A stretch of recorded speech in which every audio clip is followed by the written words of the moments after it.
نحمده ونصلي على رسوله الكريم اما بعد فاعوذ باللہ من الشیطان الرجیم بسم اللہ الرحمن الرحیم۔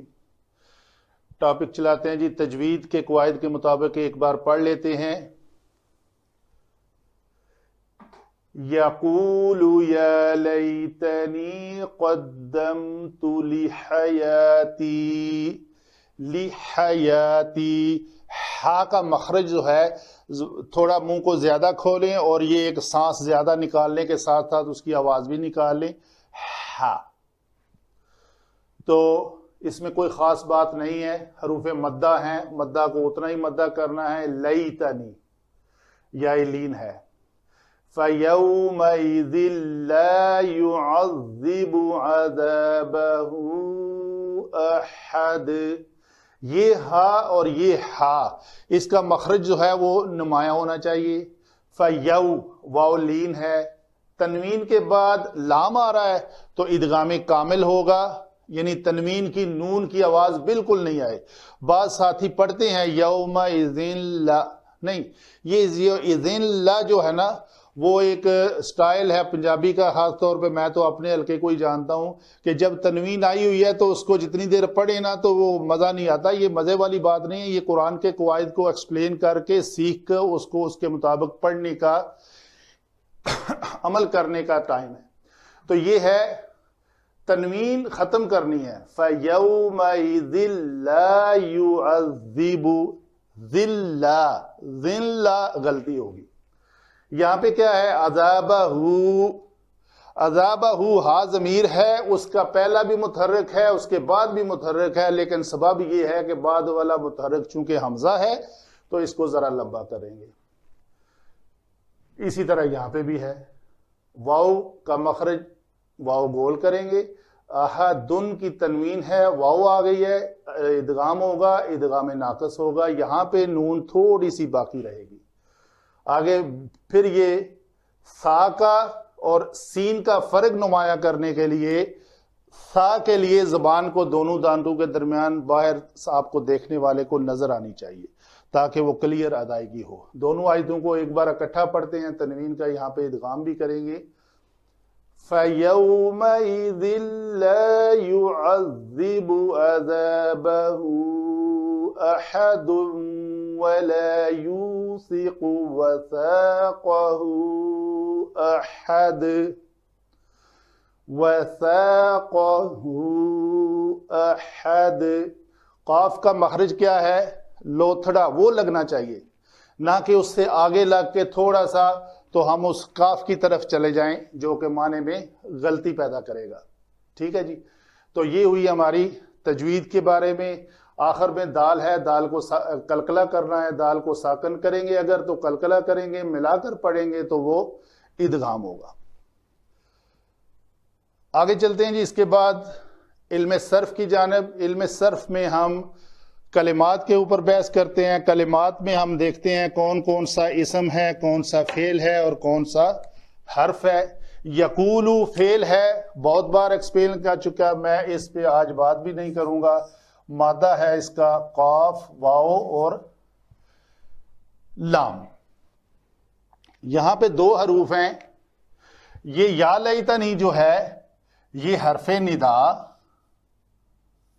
حرف مشبہ بالفعل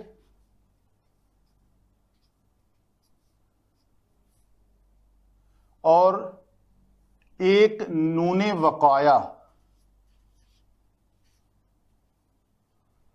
اور چوتھا کیا ہے جی؟ چوتھا اسم ضمیر،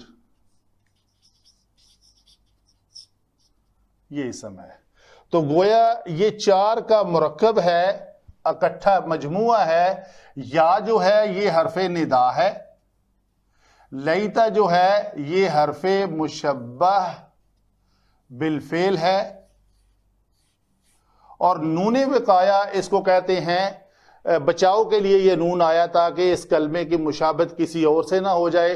اور آخر میں یہ یا جو ہے یہ ضمیر واحد متکلم کا صیغہ ہے جسے ہم کہتے ہیں ضمیر مشترک، اور اگر یہ حروف مشبہ بالفعل کے بعد آ جائے تو یہ کیا بنتی ہے؟ اس میں ضمیر منصوب، اس لیے منصوب کہ یہ حروف مشبہ بالفعل کے بعد آئی ہے. ٹھیک ہے جی. تو اس طرح یہ ٹوٹل مل کر کلمہ بن گیا یا لیتنی. آگے علم نحو کے اوپر اندر اس کے بات کریں گے. قدم تو کیا ہے جی؟ لی حیاتی، یہ فعل ہے، ریڈ کلر میں اس کو لکھتے ہیں. لام جو ہے یہ لام جارہ ہے. تو حیاتی جو ہے یہ بھی دو کلمات کا مرکب ہے. ایک تو ہے حیات اور ایک جمع یا. تو لام جارہ کے دو معنی جو ہیں وہ بمانی فی بھی ہے اور بمانی کے لیے بھی ہے. وہ دیکھتے ہیں علم نحو میں یہ کیسے آتی ہے. تو حیاتی جو ہے، حیات اسم اور یا بھی اسم. قدم تو لفظ جو ہے وہ قاف دال میم مادہ ہے اس کا. تو یہ باب تفعیل ہے.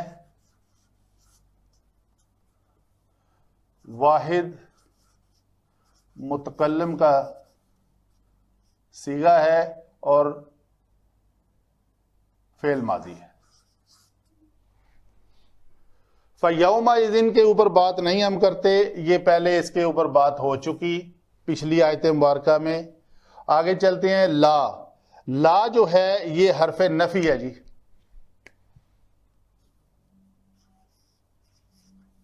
نفی، نہ کہ نہیں، نفی ہے اس لیے کہ یعذب با کے اوپر پیش قائم ہے تو یہ مرفوع ہے.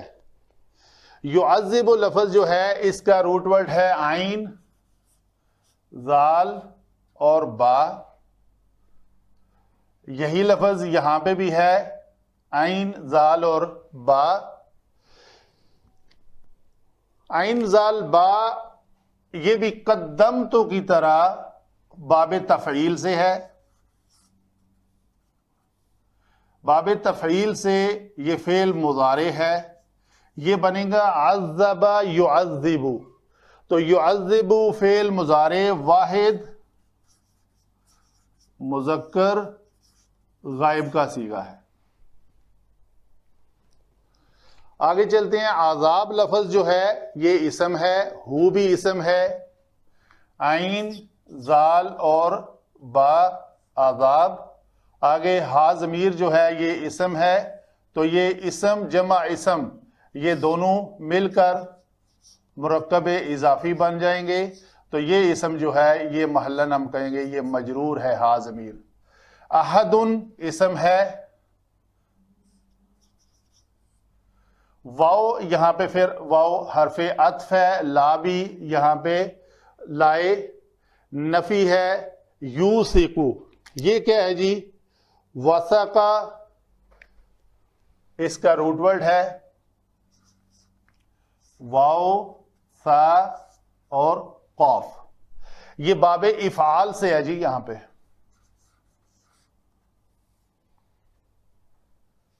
تو اوسقا یوسقو باب افعال، یہ یفعلو کے وزن پر ہے.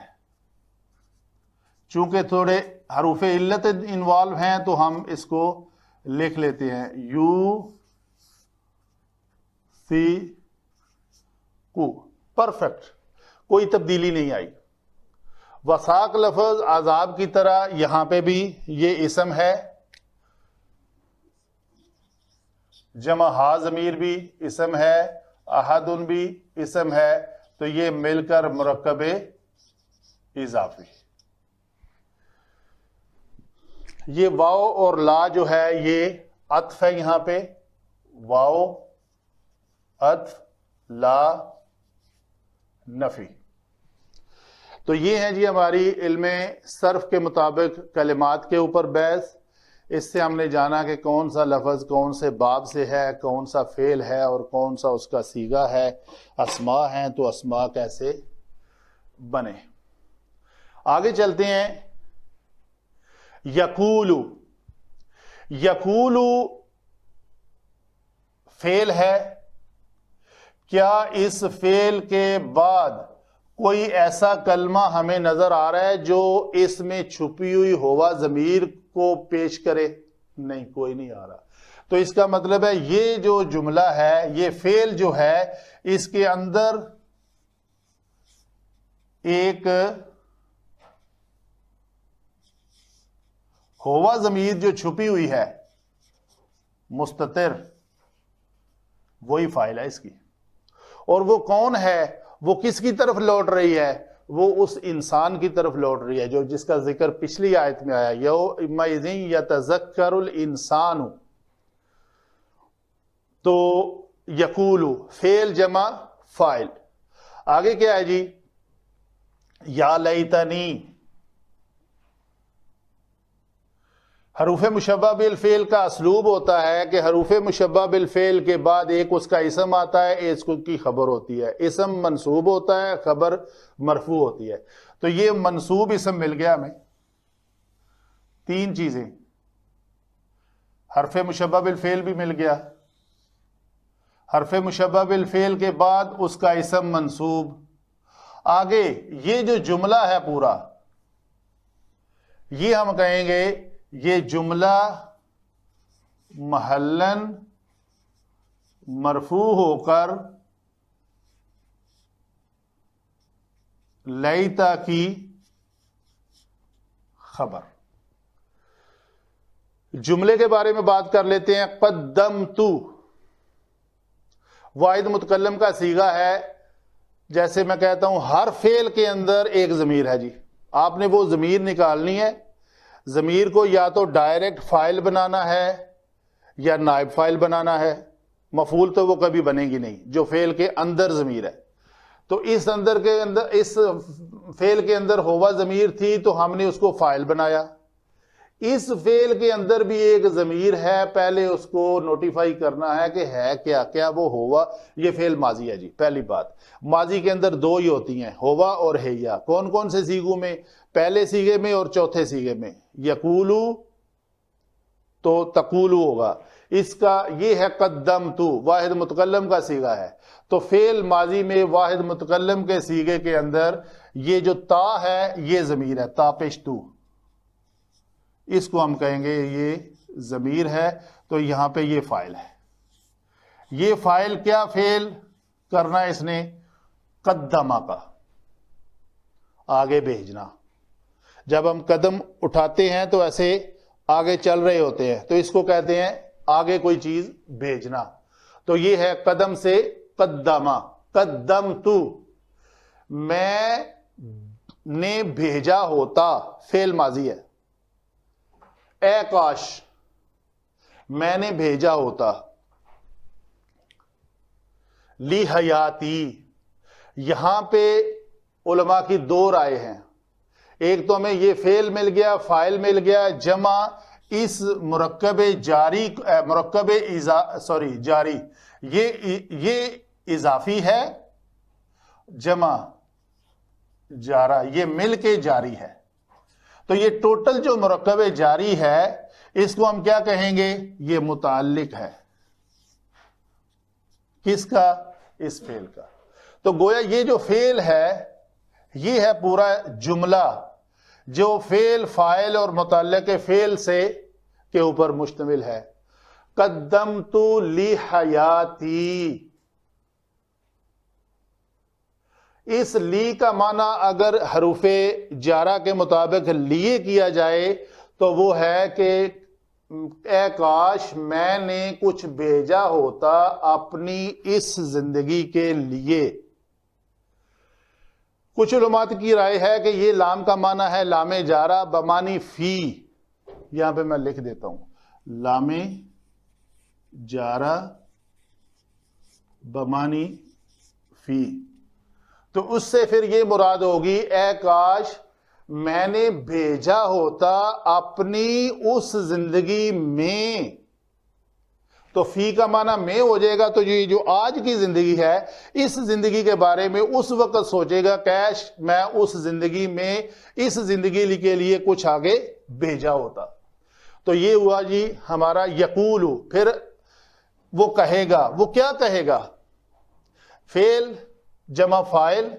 یہ تو ہم نے جملہ بنایا پورے کا پورا، ہم اس کو فٹ کرتے ہیں یہاں پہ، یہ پورا،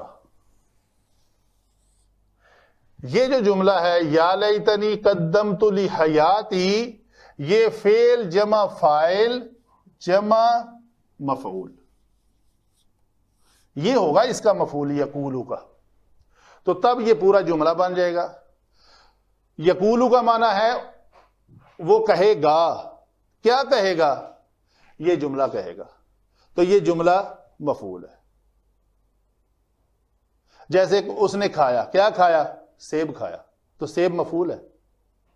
اس نے کہا، کیا کہا؟ یہ جملہ کہا، تو یہ جملہ مفعول ہے۔ آگے چلتے ہیں جی، فَيَوْمَئِذٍ، پس یومئذ، جس دن یہ ہوگا تو پھر انسان یہ بھی دیکھے گا کہ اس دن لا يعذب عذابہ احد، احد جو ہے یہ حالت رفع میں ہو کر یہ فاعل ہے ہمارے پاس، مرفوع ہو کر، یہ مرفوع اسم ہے، يعذب فعل ہے۔ یہ جو عذابہ ہے یہ منصوب ہے، ہمیں نظر آ رہا ہے سیدھا، منصوب ہو کر یہ مفعول مطلق بن رہا ہے، تو یہ مرکب اضافی جو ہے یہ مفعول مطلق کی پوزیشن میں ہے یہاں پہ، کہ اس دن وہ عذاب دے گا، اس کا عذاب دینا یعنی سخت عذاب دے گا، تو اس کی طرح، اس ایک کی طرح یہ عذابہ ہو جو ہے، یہ ضمیر ہو اور یہ وساقہ ہو کی ضمیر دونوں یہ اللہ سبحانہ و کی طرف ہے۔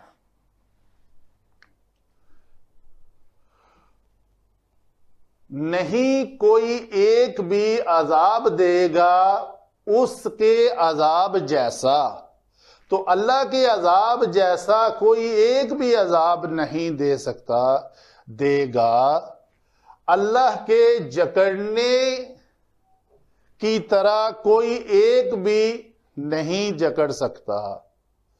تو جب اس کو ہم نے پھر اسی طرح ہی یہ بھی اس کا جو علم نحو کے مطابق یہ کیا ہے، یہ اس میں ظرف زمان ہے، تو ہم یوما، یہ یوما کے اوپر زبر جو ہے یہ منصوب ہو کر ہم کہیں گے یہ مفعول فیہ ہے۔ مفاعیل خمسہ کی 5 اقسام ہیں، ان 5 میں سے ایک قسم یہ ہے مفعول فیہ۔ مفعول فیہ کی 2 اقسام ہیں، اس میں ظرف زمان اور اس میں ظرف مکان، تو یہ ہے فَيَوْمَئِذٍ، اس دن کوئی ایک بھی اللہ اس کے عذاب کی طرح کا عذاب نہ دے گا اور کوئی ایک بھی اس کے جکڑنے کی طرح کوئی نہیں جکڑے گا۔ میں اس کے اوپر ٹائم نہیں لگاؤں گا کیونکہ یہ ایگزیکٹلی پیٹرن ہے اسی آیت کا۔ ٹھیک ہے جی، یہ ہوئی باتیں ہماری علم نحو کے مطابق، بات پوری طرح کلیئر ہو گئی ہے۔ اگر کوئی سوال ہو تو آپ کومنٹس میں لکھ سکتے ہیں۔ وما علینا الا البلاغ المبین۔